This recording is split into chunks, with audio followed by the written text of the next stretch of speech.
Çəkdiyi zəhmətə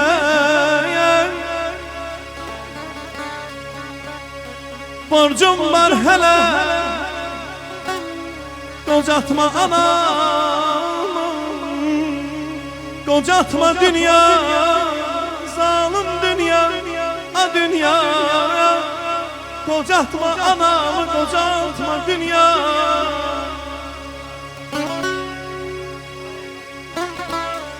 Eşq olsun Fərid qardaşımıza, vallah sənətkarımızdır, fəxrimizdir, vüqarımızdır. Qəmli baxışların düşür yadıma, baxışına qurban olum ay ana. Dar günündə leysan olub yağmısan, yağışına qurban olum ay ana. Arzuların gör nə yaman əzizdir, qayğıların dalğalı bir dənizdir. Qarğış etsən, qarğışın da əzizdir. Qarğışına qurban olum ay ana, göz yaşına qurban olum ay ana. Yaşa mənim.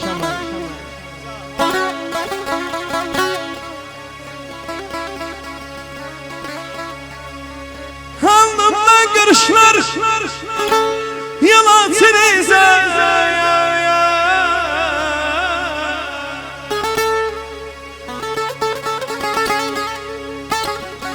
Əyləş oxuyum sənin üçün, xahiş edirəm. Alnımdan qırışlar, yalan çinizə. Ayana, gözünün nurunu vermisən bizə. Gözünün nurunu vermisən bizə.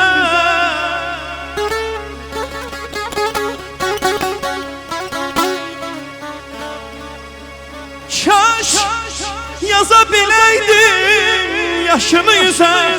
Başın ağrıyanda dönüp ağmana. Saçların ne yaman ağar bana. Saçların ne yaman ağar bana.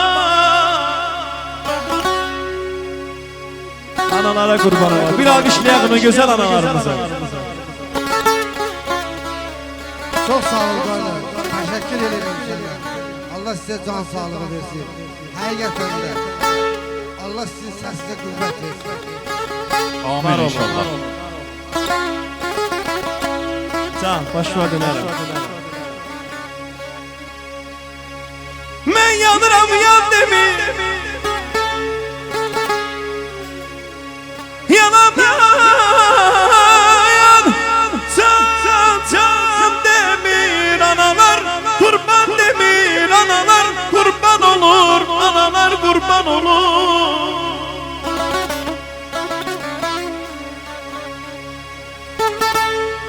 Ana torpaqlara vermərəm səni. Yerin qollarımın arasındadır. Təbi sularla yumaram səni. Təbi sularla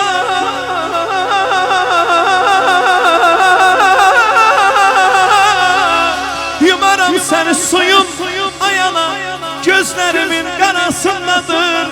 Suyun gözlerimin qarasındadır. Deməlim, de başıma dönər. Yenə niyə fikirlisən, qəmlisən?